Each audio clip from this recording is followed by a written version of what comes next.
On May 30th, 2026, the focal point of European football shifted to the banks of the Danube, hosting the culmination of a grueling continental campaign. Inside the 67,000-seat Puskás Arena, two clubs arrived bearing heavy, distinct burdens of expectation. Paris Saint-Germain, led by their captain Marquinhos, sought a feat achieved by only one other club in the Champions League era, defending their title to win back-to-back European Cups. Standing in their way was Arsenal.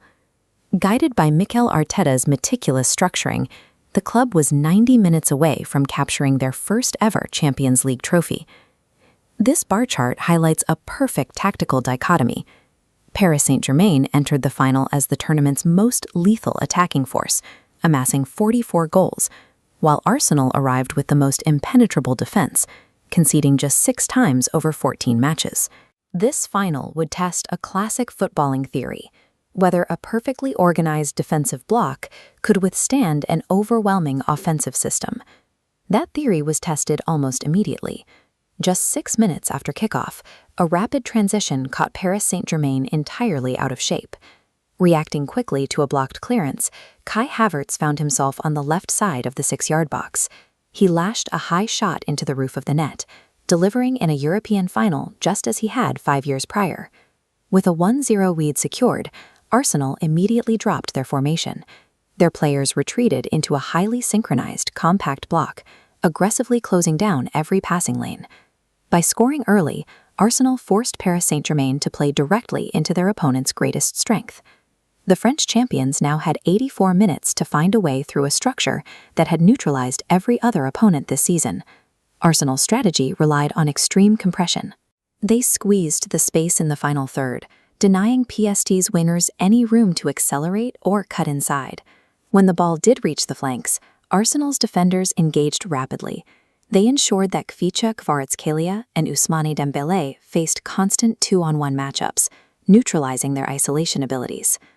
Looking at this heat map, we see PSG's massive 74% possession was concentrated almost entirely outside the penalty box.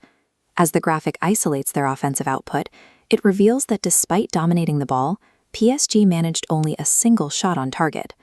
Possession without penetration is an illusion of control. Arsenal was perfectly content to let their opponents pass the ball back and forth, knowing that as long as the critical spaces remained closed, the lead was secure. Defending under heavy pressure requires flawless concentration, and in the 65th minute, the relentless Parisian attack finally forced a crack in the red wall. For the first time since 2016, the Champions League final required a penalty shootout. After 120 minutes of intense physical combat, the outcome now hinged entirely on isolation and psychology from 12 yards out. The opening rounds were an agonizing exchange. Missed attempts and crucial saves kept the score level, shifting the immense pressure back and forth with every kick. The shootout arrived at the decisive 5th round. Arsenal defender Gabriel Magalhaes made the long walk to the penalty spot, knowing he had to score to keep his team alive. Opting for raw power, Gabriel struck the ball hard, but it continued to rise, sailing high over the crossbar. As golden confetti erupted into the night sky, Marquinhos hoisted the trophy, sealing a 4-3 shootout victory for the French champions. By outlasting the tournament's tightest defense and defending their European crown under immense pressure, Paris Saint-Germain achieved a rare back-to-back triumph, cementing the legacy of their post-Mbappé project.